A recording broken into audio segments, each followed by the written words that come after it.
Que bom ter você conosco e prosseguindo em nossa leitura sistemática das Escrituras aqui na PIB Castelo, convidamos você a ler conosco 1 Samuel, capítulo 6. E o título do nosso estudo é: Que valor damos à presença de Deus? E assim diz as Escrituras: Quando já havia passado 7 meses que a arca do Senhor estava nas terras dominadas pelos filisteus, então eles decidiram chamar os seus sacerdotes, magos e adivinhadores e lhes indagaram: Que devemos fazer com a arca do Deus de Israel? Dizei-nos como havemos de devolvê-la ao seu devido lugar. Então aqueles sábios lhes orientaram: Se desejais devolver adequadamente a arca do Deus de Israel, não a enviareis vazia, porém mandai com ela uma oferta generosa pela reparação de culpa. Assim sereis curados e sabereis por que a mão do Deus de Israel persiste em castigá-los. Diante disso, os líderes filisteus perguntaram: Mas qual deve ser a reparação que haveremos de pagar? Responderam-lhes: De acordo com o número dos príncipes filisteus, 5 esculturas em ouro no formato de tumores e 5 de ratos, porquanto foi essa a praga que vós e vossos governantes sofrestes. Fazei imagens dos vossos tumores e imagem dos vossos ratos, que devastaram a vossa terra, e dai glória ao Deus de Israel. É bem possível que este gesto alivie a mão de Deus de cima de vós, do vosso Deus e de toda a terra onde habitais. Por que endureceríeis o vosso coração, como fizeram os egípcios e Faraó? Somente quando Deus os tratou com grande rigor e humilhação foi que eles deixaram os israelitas seguirem o seu caminho. Portanto, agora tomai e preparai um carro novo e 2 vacas com cria, sobre as quais não tenha ainda sido colocado qualquer tipo de canga. Atrelai as vacas à carroça e mandai os bezerros de volta ao curral. Tomai então a arca de Deus e colocai-a sobre a carroça. Quanto aos objetos de ouro que estáis enviando como oferta pela culpa, depositá-los-eis numa caixa forte ao lado da arca, e a deixareis partir. Observai atentamente, porém, se o carro tomar o caminho em direção à cidade de Bet-Semes. Isso significa que foi o Deus dos israelitas que de fato nos mandou todo este terrível mal. Entretanto, se isso não acontecer, então quer dizer que não foi ele quem nos castigou com toda esta praga, e sim que ela veio por acaso. E os filisteus fizeram o que os seus sacerdotes e feiticeiros haviam orientado. Pegaram 2 vacas e as amarraram a uma carroça nova, e prenderam os seus bezerros no curral. Em seguida, colocaram a arca do Senhor sobre a carroça, e junto dela um cofre em forma de caixa, com os ratos de ouro e as imagens dos tumores. E aconteceu que as vacas se movimentaram diretamente com destino a Bet-Semes, e mantiveram-se resolutas nessa estrada, mugindo por todo o caminho, e não se desviaram um só momento, nem para a direita e nem para a esquerda. E os governantes e líderes filisteus a seguiram até a fronteira de Bet-Semes. Entre mentes, o povo de Bet-Semes estava colhendo trigo no vale, e assim que avistaram a arca da aliança, voltando, alegraram-se grandemente. Aquele carro filisteu, puxado pelas 2 vacas, chegou ao campo de Josué de Bet-Semes, e ali parou ao lado de uma grande rocha. Em seguida, cortaram toda a madeira da carroça para o fogo, e ofereceram as vacas em holocausto ao Senhor. Então os levitas desceram a arca do Senhor e o cofre com os objetos de ouro, e haviam depositado tudo sobre a grande pedra. E naquele dia, o povo de Bet-Semes apresentou ao Senhor ofertas que foram totalmente queimadas e também sacrifícios de animais. Os 5 príncipes filisteus observaram tudo isso e no mesmo dia retornaram para Ecrón. As esculturas de ouro, simbolizando os tumores que os filisteus pagaram em reparação pelos seus pecados contra o Senhor, foram destinados uma por cidade, e assim enviaram uma peça de ouro para Asdod, Gaza e Ecrón. O número dos ratos de ouro foi de acordo com o número de cidades filisteias, que pertenciam aos 5 príncipes filisteus, isto é, tanto as cidades fortificadas, protegidas por muralhas, como as aldeias povoadas vizinhas. A grande pedra sobre a qual depositaram a arca do Senhor é até nos nossos dias uma testemunha no campo de Josué, em Bet-Semes. No entanto, 70 homens de Bet-Semes, sendo que 50 deles eram que andam aos milhares, filhos de Jeconias, cometeram o pecado de olhar dentro da arca do Senhor. E por este motivo o Senhor os matou. E o povo muito se lamentou, chorou e ficou de luto por causa dessa grande matança que Deus fez cair sobre sua gente. Então os habitantes de Bet-Semes exclamaram: Quem poderá de agora em diante permanecer na presença do Senhor, o Deus Santo?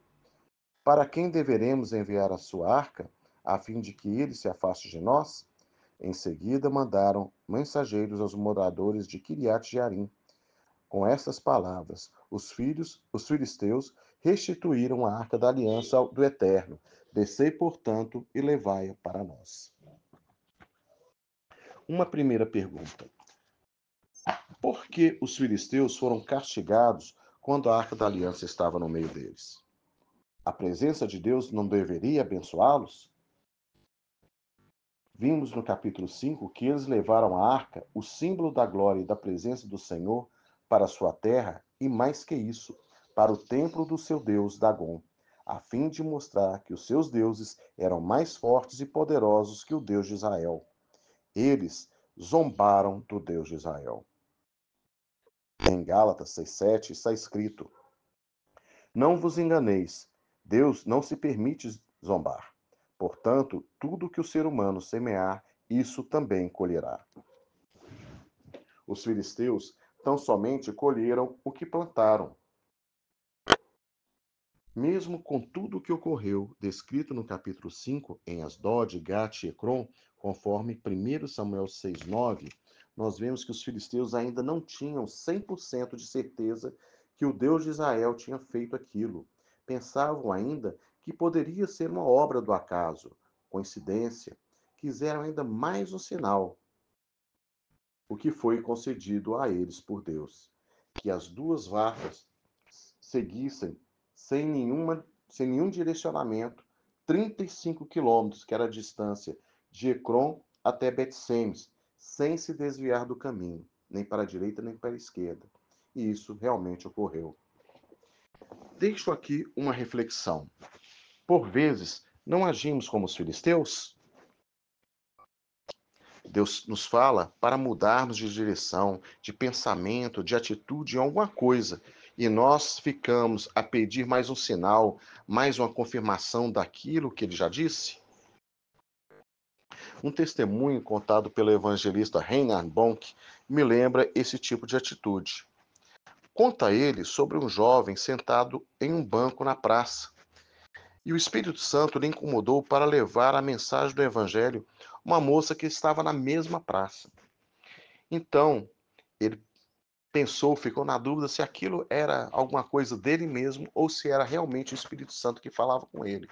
Então ele pediu um sinal, que se fosse o Espírito Santo que estivesse falando com ele, que aquela moça sentasse em um determinado banco na praça. E logo que ele pediu esse sinal, assim a moça fez, ela sentou naquele banco. Ele, ainda não satisfeito, falou com o Senhor: Senhor, se for realmente tu que estiveres falando comigo, que ela agora se levante. E no mesmo instante a moça se levantou. E assim ele pediu mais alguns sinais, e todos esses sinais se cumpriram. Mas mesmo assim ele não cedeu à ordem do Senhor e não falou nada com a moça. Então, no determinado momento, aquela moça, ela foi embora da praça. E quando ela atravessou a rua para ir embora, um carro veio e a atropelou. E ela veio a falecer naquele acidente. E aquilo mexeu muito com aquele rapaz, porque ele sabia que ele não havia cumprido aquilo que o Senhor havia determinado. E aquela moça, ela veio à morte sem ouvir a mensagem do Evangelho da cruz. Quando o Senhor fala conosco, o caminho é ouvir e obedecer. Essa deve ser a nossa atitude diante da voz do Senhor: ouvir e obedecer. Na segunda parte do capítulo 6, que vai dos versículos 13 a 21, nos mostra a arca em Bet-Semes. O povo de Bet-Semes se alegrou com a chegada da arca, o símbolo da glória e da presença de Deus. E a arca estava no meio deles. Isso foi motivo de grande regozijo, de grande alegria, de grande festa. Eles até começaram bem. Não tocaram na arca, chamaram os levitas, que eram as pessoas destinadas a esse tipo de serviço, para descer a arca da carroça, e usaram a madeira como fogo, a madeira da carroça como fogo, e as vacas ofereceram em holocausto ao Senhor. Estavam demonstrando conhecimento no trato com a arca e reverência ao Senhor, até que, até que, tudo estava indo tão bem, até que 70 homens cometeram um erro, um pecado que estavam cientes que não poderia ser feito. Olharam para dentro da arca.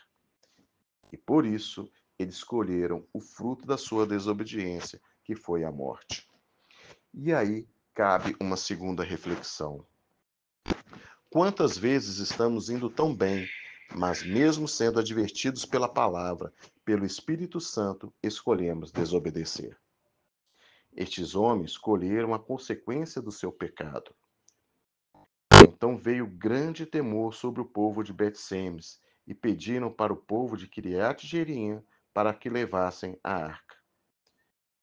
Pela desobediência, abriram mão da presença do Senhor no meio deles. E aí cabe a nossa terceira reflexão. Você tem permitido que algo prive você da presença do Senhor? O que você tem considerado mais valioso que a presença de Deus em sua vida? Reflita. Que o Espírito Santo venha falar com você